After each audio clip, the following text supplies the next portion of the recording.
Hey everybody, it's Carl on Sell More Homes Now. Just wanted to say thank you so much for joining me again today. And I wanted to share with you home buyer tip number 2, the second tip that I would give you. Over the 23 years that I've learned, if you're trying to buy a property, this tip will be very helpful for you. This tip number 2, list first, then buy. See, a lot of people tend to do things backwards. A lot of people tend to go out and try and find the home of their dreams or the home that they want to live in, only to go ahead and find it, get it under contract, and then have to be in a mad rush to try and sell the property they're currently in. And this ends up in a bad situation for a seller every time around. And here's why. See, when you think about it, if you're trying to sell your property to buy another one, when you go out and sell your property, or I should say to go out and buy another property, let's say you find the house you really like.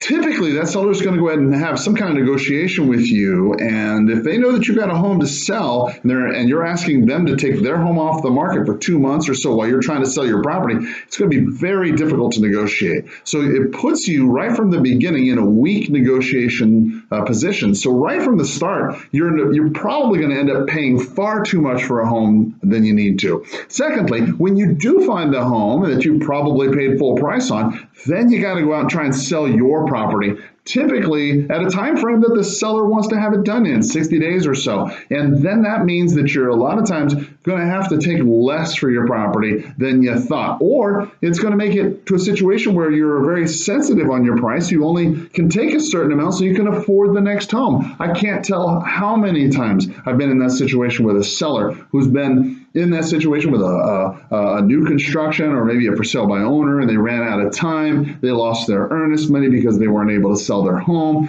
And in the end, everybody was just frustrated, and it's just a bad situation all the way around. So how do you solve it? Well, good question. Really, like I said, you're not doing anything wrong. You're just doing it backwards, right? So the next thing you need to do is just put it in the right spot. Make sure you do things first the right way. So what you want to do, put your home on the market first. Put it on the multiple listing service, get it out there, get it advertised, get it ready for sale. Here's the reason why. You want to get it under contract and sell it contingent upon you finding and closing on your next home. You see, here's what happens. It allows you to sell your property for top dollar. It allows you to market your property, expose it properly, get it to the full market, and get the buyer you need. And then when you're in the midst of negotiations, tell them you're trying to buy another property that's going to be contingent upon you closing in the next 60 days. Most buyers are going to be okay with that because they got to, move where they're coming from too. So most people are going to be okay with you. In the meantime, between time, once you get this under contract, then you go out and you find yourself another property. You find the property you like, and once you find that property, now it's as if you're a cash buyer. When you think about it, now you've got your home all wrapped up and ready to close. You just got to simply go to the seller and say, hey, guess what? I like your place. I'm looking to buy. My place is all wrapped up and ready to go. I don't need you to pay any of my closing costs. I'm ready to close. When's a good time for you?